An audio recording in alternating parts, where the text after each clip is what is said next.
இன்றைக்கு தூத்துக்குடி மாவட்டத்தில் அரசு நலத்திட்ட உதவிகள் வழங்குகின்ற இந்த நிகழ்ச்சியில் கலந்து கொண்டு உங்களை எல்லாம் சந்திப்பதில் மிகுந்த மகிழ்ச்சி அடைகின்றேன், பெருமை அடைகின்றேன்.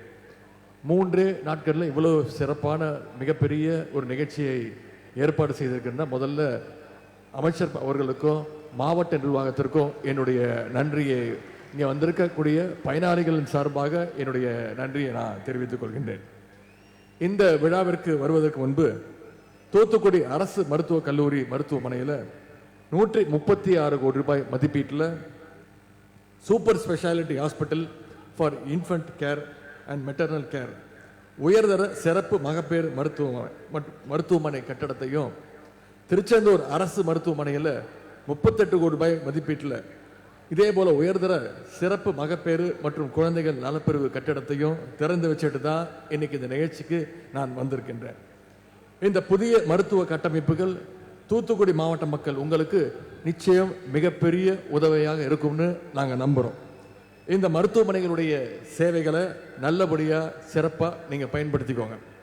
தூத்துக்குடின்னு சொன்னாலே துறைமுகம், உப்பளம், தொழில் வளர்ச்சி, விவசாயம், மீன்பிடி தொழில் அனைத்து வகையிலும் சிறந்திருக்கக்கூடிய ஊர் தான் இந்த தூத்துக்குடி.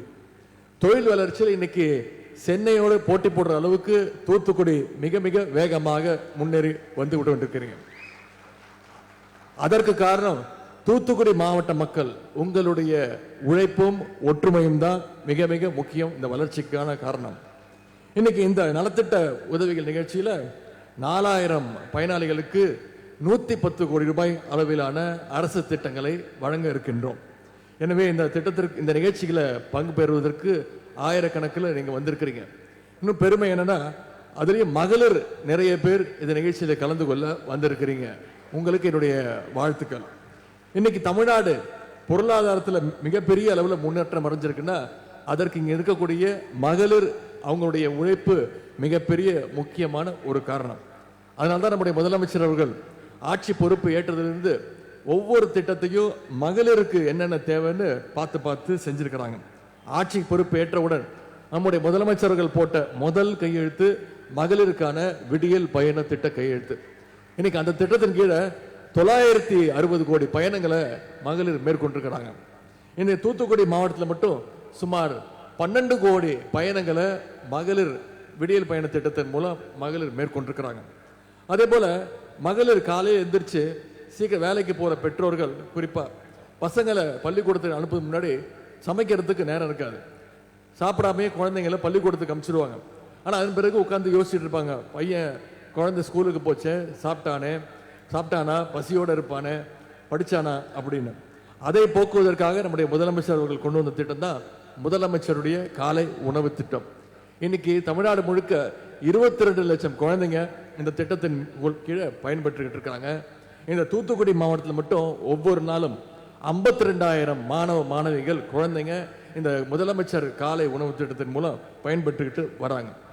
அடுத்து அரசு பள்ளியில் படித்து உயர்கல்வி சேருகின்ற மாணவிகளுக்கு புதுமை பெண் திட்டம், மாணவர்களுக்கு தமிழ் புதல்வர் திட்டம்னு மாதம் 1000 ரூபாய் கல்வி ஊக்கத்தொகையை நம்முடைய முதலமைச்சர் அவர்கள் வழங்கி வரார். இந்த திட்டத்தின் மூலம் தூத்துக்குடி மாவட்டத்தில் மட்டும் சுமார் 17,000 மாணவ மாணவிகள் பயன்பெற்றிருக்கிறாங்க.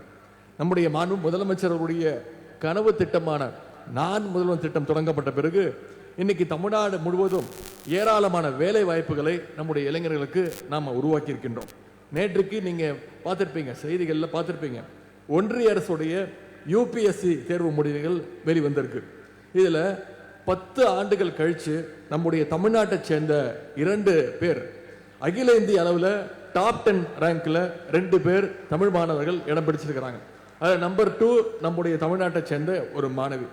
இவங்க 2 பேருமே அரசு கொண்டு வந்த நான் முதல்வன் திட்டத்துடைய பயனாளிகள். இதுதான் திராவிட மாடல் அரசுடைய நம்முடைய முதலமைச்சருடைய வெற்றி. இதே மாதிரி இன்னைக்கு தமிழ்நாடு முழுக்க இதே போல 10 லட்சம் மாணவ மாணவிகளுக்கு லேப்டாப் வழங்குகின்ற திட்டத்தையும் நம்முடைய முதலமைச்சர்கள் கொடுத்திருக்கிறாங்க. தூத்துக்குடி மாவட்டத்தில் மட்டும் இன்னைக்கு சுமார் 12,000 மாணவ மாணவிகளுக்கு லேப்டாப் திட்டம் வழங்கப்பட்டிருக்கு. இதில் எல்லாத்திற்கும் மேலே மகுடம் வச்சது போல ஒரு திட்டம், அதுதான் கலைஞர் மகளிர் உரிமை தொகை திட்டம். அந்த திட்டத்திற்கு கீழே இன்னைக்கு கிட்டத்தட்ட 3 ஆண்டுகளா ஒவ்வொரு மாசமும் 1,31,00,000 மகளிருக்கு மாதம் 1000 ரூபாய் நம்முடைய முதலமைச்சர் அவர்கள் வழங்கிட்டு வராங்க. தூத்துக்குடி மாவட்டத்தில் மட்டும் இந்த திட்டத்தின் மூலம் ஒவ்வொரு மாசமும் 3,24,000 மகளிருக்கு மாதம் 1000 ரூபாய் நம்முடைய முதலமைச்சர் அவர்கள் வழங்கி வரார். நம்முடைய திராவிட மாடல் 2.0 ஆட்சி அமைஞ்சவுடன் நம்முடைய முதலமைச்சர் அவர்கள் இந்த மகளிர் உரிமை திட்டத்தை 1000 ரூபாயிலிருந்து 2000 ரூபாயாக உயர்த்தி தருவதாகவும் வாக்குறுதி கொடுத்திருக்கிறாங்க. தேர்தலை காரணம் காட்டி மகளிர் உரிமை தொகை திட்டத்தை முடக்கணும்னு சில பேர் முயற்சியில் ஈடுபட்டாங்க. ஆனால் நம்முடைய முதலமைச்சர் அவர்கள் அந்த முயற்சியை முறியடிச்சு காட்டியிருக்கிறாங்க.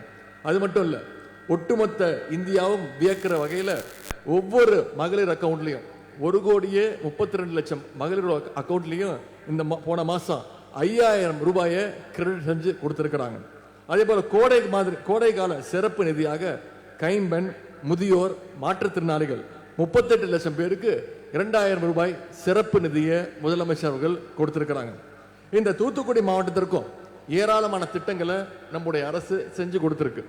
2023 ஏற்பட்ட வெள்ளத்தால வீடுகளை இழந்தவங்களுக்கு ரூபாய் 102 கோடி ரூபாய் மதிப்பீட்டில் 2,350 வீடுகள் முழுதாக கட்டித்தரப்பட்டு இருக்கின்றது. அதே மாதிரி சேதமடைந்த 476 வீடுகள் புனரமைக்கப்பட்டு இருக்கின்றது. தூத்துக்குடி மாவட்டத்தில் 431 கோடி ரூபாய் மதிப்பீட்டில் கூட்டு குடிநீர் திட்டம் நிறைவேற்றப்பட்டுள்ளது. இதனால 4 லட்சம் மக்கள் பயனடைஞ்சிருக்கிறாங்க.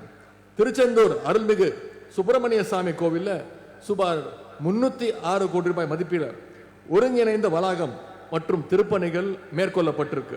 உடன்குடியில 14,000 கோடி மதிப்பீட்டில் அதிக அளவு திறன் கொண்ட அனல் மின் நிலையம் அமைக்கப்பட்டு வருது.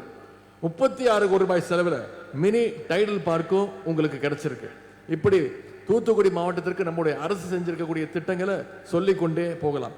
இது மாதிரியான திட்டங்களால் தான் இன்னைக்கு தமிழ்நாடு இந்தியாவிலேயே வளர்ந்து வருகின்ற மாநிலங்கள்ல முதல் மாநிலமாக 11.19% வளர்ச்சியோடு இன்னைக்கு அந்த சிறப்பை நம்முடைய தமிழ்நாடு பெற்றிருக்கிறது.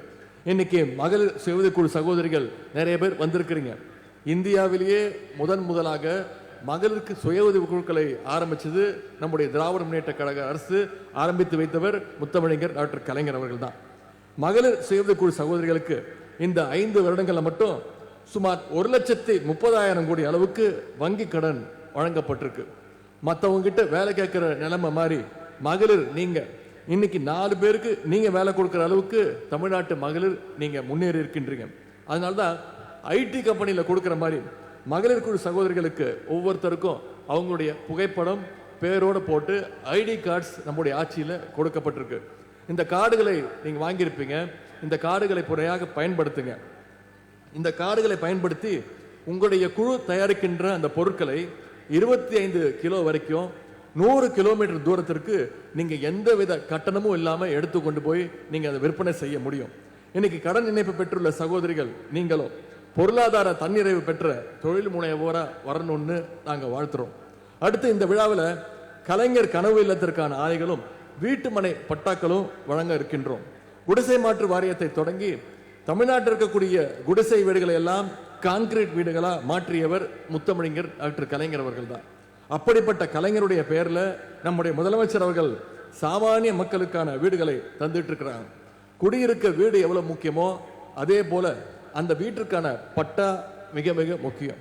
ஆகவே பட்டா கொடுக்கிற நடைமுறைகளை எல்லாம் நம்முடைய முதலமைச்சர் அவர்கள் எளிமையாக்கினாங்க. அதனாலதான் இந்த 5 வருஷத்துல 21 லட்சம் மக்களுக்கு நம்முடைய முதலமைச்சர் அவர்கள் பட்டா கொடுத்திருக்கிறாங்க. பட்டாங்கிறது உங்களுக்கு அரசு கொடுக்கின்ற சலுகை கிடையாது, அது உங்களுடைய உரிமை. அந்த உரிமையை நம்முடைய அரசு இன்னைக்கு நிலைநாட்டி இருக்கின்றது. இனிமே உங்களுடைய வீடுகள்ல மகிழ்ச்சியோடு நிம்மதியா நீங்க தூங்கலாம்.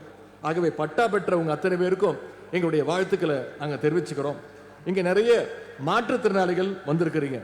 மாற்றுத்திறனாளிகளான உங்களுக்கு வேண்டியது சலுகை இல்லை, உரிமை அப்படின்னு நம்முடைய முதலமைச்சர் அவர்கள் சொன்னாங்க. அந்த வகையில் தான் தமிழ்நாடு முழுக்க உள்ளாட்சி அமைப்புகள்ல நியமன உறுப்பினர்களா மாற்றுத்திறனாளிகள் நியமிக்கப்பட்டு வர்றாங்க. இதன் மூலம் மாற்றுத்திறனாளிகள் கேட்கின்ற இடத்துல இருந்து மற்றவங்களுக்கு குரல் கொடுக்கிற இடத்திற்கு வந்திருக்கின்றீங்க. அப்படிப்பட்ட உங்களுக்கு இன்னைக்கு மோட்டார் வாகனம் உட்பட பல்வேறு நலத்திட்டங்களை நம்முடைய அரசு கொடுத்திருக்கிறது. ஆகவே மாற்றுத்திறன் தோழர்களுக்கு இந்த அரசு என்னைக்குமே பக்கபலமாக இருக்கும். அதேபோல் நம்முடைய முதலமைச்சர் அவர்கள் மீனவ மக்களுடைய கோரிக்கைகளையும் தொடர்ந்து நிறைவேற்றிட்டு வராங்க. தமிழ்நாடு முழுக்க கடலோர மீனவ கிராமங்களோட உட்கட்டமைப்பு வசதிகளை மேம்படுத்தி இருக்கோம். மீன்பிடி துறைமுகங்கள், மீன் இறங்கு தளங்கள், மீன் சந்தைகள் எல்லாம் நவீனப்படுத்தி இருக்கோம். குறிப்பா மீன்பிடி தடைக்காலத்திற்கான நிவாரணத் தொகை 5000 நம்முடைய முதலமைச்சர் அவர்கள் 8000 ரூபாயாக உயர்த்தி கொடுத்திருக்கிறார். அது மட்டும் இல்லை, இன்னைக்கு தூத்துக்குடி மாவட்டத்தில் சுமார் 4 கோடி மதிப்பீட்டில் விளையாட்டு கட்டமைப்புகளை உருவாக்க அடிக்கல் நாட்டியிருக்கின்றோம். தூத்துக்குடி மாவட்டம் கோவில்பட்டி, திருவைகுண்டம் தொகுதிகளில் தலா 3 கோடி ரூபாய் மதிப்பீட்டில் மினி ஸ்டேடியம் உட்பட சுமார் 8 கோடி மதிப்பீட்டில் பல்வேறு விளையாட்டு கட்டமைப்புகள் ஏற்கனவே உருவாக்கப்பட்டிருக்கு. இந்த விளையாட்டு கட்டமைப்புகள் இன்னும் அதிகமான விளையாட்டு வீரர்களை தூத்துக்குடியிலிருந்து நிச்சயம் உருவாக்கும். அதற்கு என்னுடைய வாழ்த்துக்கள். இப்படி தமிழ்நாட்டில் இருக்கக்கூடிய அனைத்து பிரிவு மக்களுக்குமான ஒரு ஆல்ரவுண்டர் ஆட்சியா நம்முடைய திராவிட மாடல் ஆட்சி சிறப்பாக செயல்பட்டிருக்கிறது. நேற்றைக்கு சென்னையில் நடந்த கனவு மெய்ப்படம் 2030 நிகழ்ச்சியில நம்முடைய முதலமைச்சர் அவர்கள் பல்வேறு வாக்குறுதிகளை கொடுத்திருக்கிறாங்க. அதுல சிலவற்றை மட்டும் இங்க குறிப்பிட விரும்புகின்றேன். 2030க்குள் கலைஞர் கனவு இல்ல திட்டத்தின் கீழ மீண்டும் 7 லட்சம் வீடுகள் கட்டப்படும்னு முதலமைச்சர் அவர்கள் வாக்குறுதி கொடுத்திருக்கிறாங்க. இதுவரைக்கும் 3 லட்சம் வீடுகள் கட்டப்பட்டிருக்கிறது. 2030க்குள் அனைத்து அரசு மற்றும் அரசு உதவி பெறுகின்ற பள்ளிகளில் 100% ஸ்மார்ட் கிளாஸஸ், ஸ்மார்ட் வகுப்பறைகள் அமைக்கப்படும் நம்முடைய முதலமைச்சர் அவர்கள் வாக்குறுதி கொடுத்திருக்கிறாங்க. சிறுபான்மையினர் அதிகம் வசிக்கின்ற மாவட்டங்களில் திறன் மேம்பாட்டு மையம், ஸ்கில் டெவலப்மெண்ட் சென்டர் அமைக்கப்படும். ஆதி திராவிடர் மற்றும் பழங்குடியினர் மாணவர்களிடையே பள்ளி இடைநிறுத்தம் முற்றிலும் நிறுத்தப்படும். மாவட்டந்தோறும் நவீன இண்டஸ்ட்ரியல் பார்க்ஸ் அமைக்கப்படும். இது போன்ற அறிவிப்புகளை நம்முடைய முதலமைச்சர் அவர்கள் நேற்று வெளியிட்டிருக்கிறாங்க. தமிழ்நாட்டுடைய வளர்ச்சிக்கு இன்னும் ஏராளமான திட்டங்களை திராவிட மாடல் 2.0 நிச்சயம் நம்முடைய முதலமைச்சர் அவர்கள் உங்களுக்கு வழங்குவார். ஆகவே நம்முடைய முதலமைச்சர் அவர்களுக்கு நீங்க எப்போதும் போல உங்களுடைய ஆதரவை நீங்கள் தர வேண்டும். நலத்திட்டங்களை பெற்ற உங்க அத்தனை பேருக்கும் மீண்டும் என்னுடைய வாழ்த்துக்களையும் நன்றியும் தெரிவித்து விடைபெறுகின்றேன். நன்றி, வணக்கம்.